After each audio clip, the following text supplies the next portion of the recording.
welcome to Loving the Planets for the week of April 30th, 2018. I'm Armand Diaz in New York. I am Margaret Gray in Dublin. We have had our summer and it's come and gone. But hopefully with May the 1st this coming week, it will come again. It's May Day. It's how do we say the Celtic word? In Ireland, it's Bealtaine, which is like really quite a big festival here. And it really represents bright fires. That's what it means. And we have a tradition that, to gather flowers before dawn and then put them on the doorstep to kind of keep away any kind of negative energies, because there's really a belief that the veil is thinner and that the elementals are much more active. But more pertinent to relationships is the fact that also it's connected to fertility rights. So it's considered a very good day to conceive. So for couples who maybe are wanting to have a child, keep that in mind. And for couples that maybe don't want to have a child, you might want to keep it in mind too. Yes. Logic cuts both ways. That's a very good point. Yes. Thank you, Armand. Yes. So, this week, Margaret, after 2 weeks at the end of April that were just off the charts of erratic energy, we really have a little bit calmer week coming up in terms of the aspects. I like the term that you used before when we were talking. You said there's still the background noise from Uranus at 29 Aries, and I agree. That will set things off. That will tend to spark things off at different times. But it looks a little bit calmer this week. It really does, Armand. And I think, yes, this background noise, I think, is going to be there with us certainly into mid-May, when Uranus goes into Taurus. And of course, we'll be talking about that a lot more in the weeks to come, because that's going to bring quite a lot of big changes, particularly because, of course, Taurus is Venus ruled. So it's really going to impact relationships.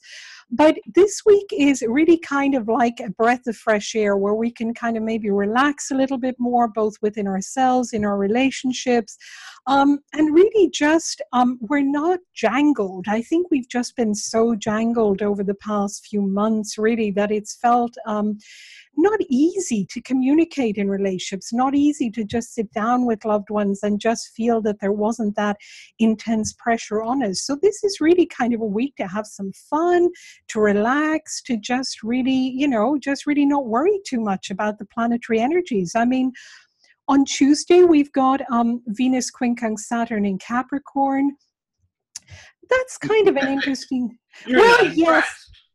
Well, I know Saturn has a bad press, but I do think that sometimes a little bit of Saturn can be good because he kind of anchors us. So it might be a nice anchoring in our relationship, and maybe it's a day to do very practical things with our loved ones, like put up shelves or do the garden, or, do something that's of practical use, basically. What do you think? I agree. I think Venus is in Gemini, where she's like, let's have some fun. Let's go out. Let's get a drink. Let's go to the park or something like that. It's this kind of like light sort of energy. And Saturn, of course, is much more structured and formal. So they're not really on the best of terms with this particular aspect.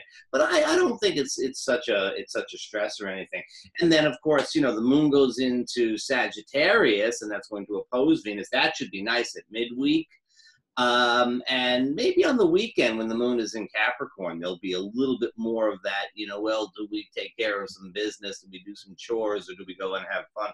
That could be a little bit of a thing. But, it seems like it's okay. Even Monday, after the Scorpio full moon, it should help us to sort of get back on track after that little event on Sunday.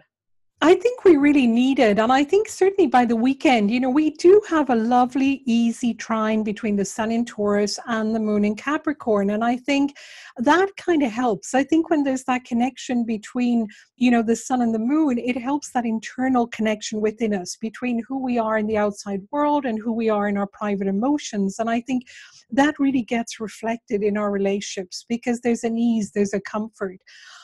Also, there's the Mercury quincunx Jupiter in Scorpio. So that's on Saturday. So probably a good day to really have an honest, truthful conversation, because there aren't, many other stressful aspects. And so we've I feel like in relationships, people have put off having open conversations because there's been so many challenging aspects. So now is the time to really maybe plan a nice dinner and go out and, just have a good talk about where you're both at. Well, you may wind up having that conversation whether you're planning on it or not, because it's technically on Monday, May 7th, but we'll be feeling it from Saturday the 5th onwards, which is the square between Mercury in Aries and Pluto in Capricorn.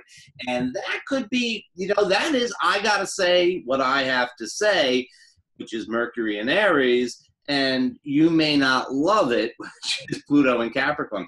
So that is a very serious type of thing. I think Saturday's moon in Capricorn would sort of help things along. Sunday, the moon goes into Aquarius, which has a lighter field. That could also be good. It helps to open up perspective and sort of see the other side of an argument a little bit.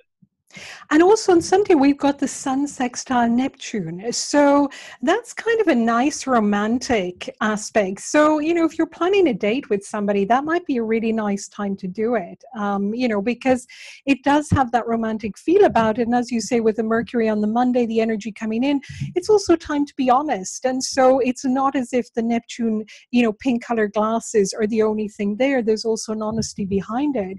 So really, all in all, it's kind of really looking to shape up a really nice week and a really nice weekend. I think you could take advantage of any day to go out and have some fun. I think you take advantage of any day to try to go a little bit deeper with things and move things a little bit further. It looks like a pretty good week. Let's keep the fingers crossed that we're reading it correctly. Absolutely, and we're both in agreement. And on that note, we look forward to seeing everyone next week. Bye-bye, Armand. Bye-bye, Margaret.